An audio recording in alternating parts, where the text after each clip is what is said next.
I would have loved to get first, but you can't lose sight of what's a monumental achievement for yourself in the grand scheme of things, and I'm gonna keep moving forward, focused on Friday now, but yeah, very excited for this year. If you thought you got against maybe a kick between you and the last lap, who would you have given the edge to?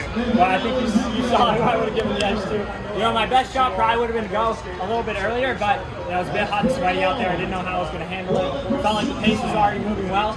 And to be perfectly honest, Kai is such an exquisite athlete that even if I went a lap sooner, he probably still would have got me. Day in, day out, we're trading punches on the track and hanging out as some of the best friends in the world off the track. So, it's an absolutely incredible experience. It still hasn't sunk in. And I'm just so proud of him because I mentioned this in the post-race interview, but I think both of us were pretty disappointed with how we performed in indoors. Even though we walked away with an All-American in the 5K, I think we both wanted a lot more from that race.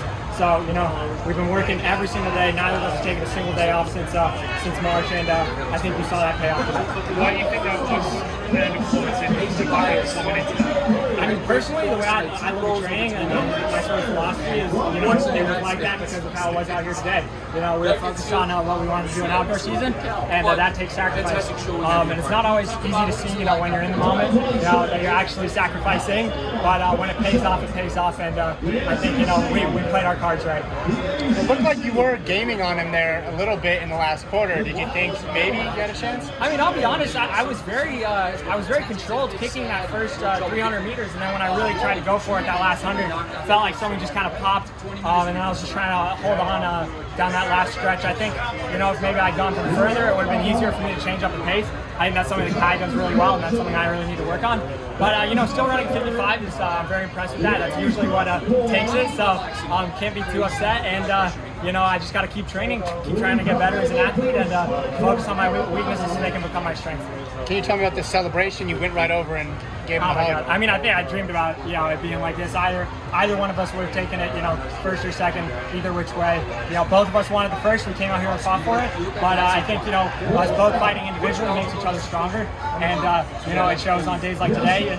We played it really smart. We were very patient, which is something that I'm not always the best at. And so, it's just something that as soon as we crossed the line, it was something that just hit me really hard, and it's a really, really beautiful way to end the day.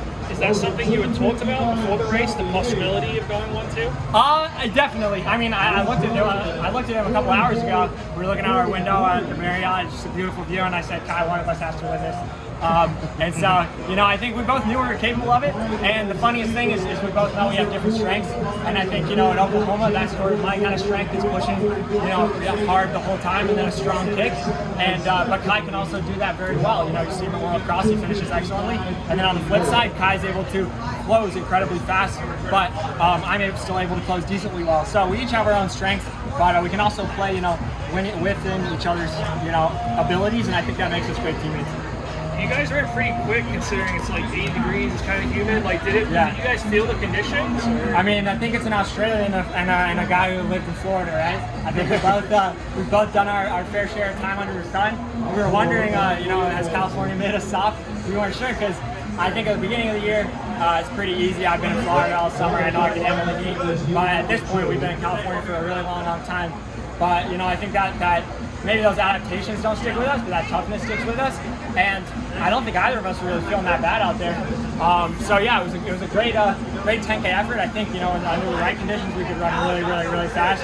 So it remains to be seen what happens in the summer, but that's all imaginary until Friday's over. Do you think you can turn the tables in the 5K on Friday? Turn the tables, we'll see. We'll see. My main goal is to end up All-American. It is pretty hard, especially in these conditions, to bring it back.